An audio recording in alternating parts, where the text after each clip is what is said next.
You see, coffee's a luxury. Not just a fancy thing, but really, at this point in time, it's a high-end luxury. You sit at home sipping a hot cup of joe, you no longer think that it's just a drink of the common people. Nowadays, coffee is really either for the elite or for the military. Coffee comes from Old Terra originally, specifically from the continent of Africa, but it was cultivated just about everywhere else. You got original flavors like Arabica, Java, Colombian, and you can get those on off-world every once in a while, but to get the real stuff, it'll probably cost you an arm and a leg to import. Look, here, we just coming back from Terra. I sold a mech during the trip, emptied the mech bay, filled it up with coffee, including the cargo space that was available for that particular mech. Doing that was still cheaper than importing the stuff in the quantities that I'm loading up right now. Not to say that there are off-world plantations about everywhere. During the Star Week era, there were a few worlds that were literally dedicated to growing coffee and its very popular cousin, chocolate. Wars were fought over those worlds, believe it or not. Well, not that they would be called wars back then. They would have been called something like intense border conflict with temporary odd zones. The SLDF loved their doublespeak. Talk to some people in the periphery and you'll know more about that. The fact that coffee was part of the standard ration for the SLDF soldier meant that it needed to be produced in quantities almost unheard of. The Azami people in the Dragonist Combine, when they do the tea ceremonies that those Puritans love to do, they do it with coffee rather than tea. Really, it's kind of crazy.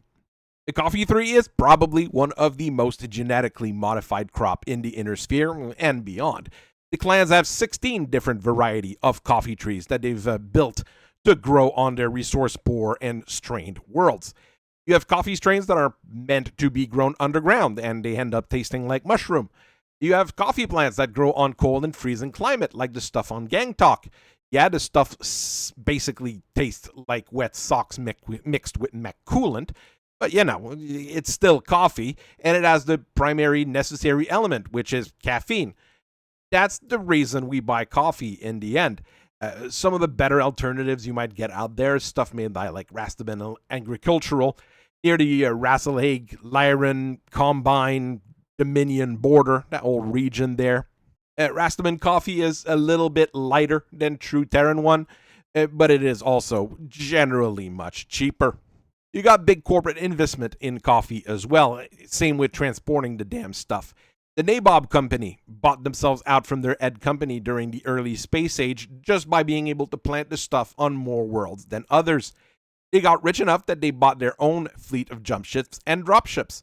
During the Succession War, everybody was fighting for just about everything and all jump ships were being requisitioned by everyone, and nobody would stop a Nabob ship.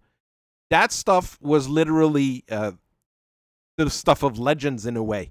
You thought a Comstar interdiction was bad? If your military did not have coffee, things would get even worse. That's how coup d'etat happened. They're based off Terra nowadays, and them being good friends with Comstar probably helped them out back in the days. Folgers is another big name that you might remember. They didn't leave Earth until McKenna politely asked just about everyone to stop bitching on the planet. They're the one who got the old coffee world system going, and they really made bank off of that. During the Succession War, a lot of those worlds became more typical agricultural world or were simply, nuked from orbit.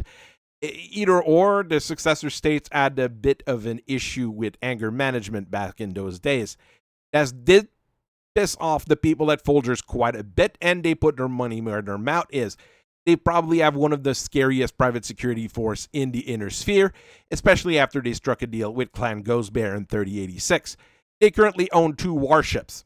That's more than most small states and major nobles in the Inner Sphere.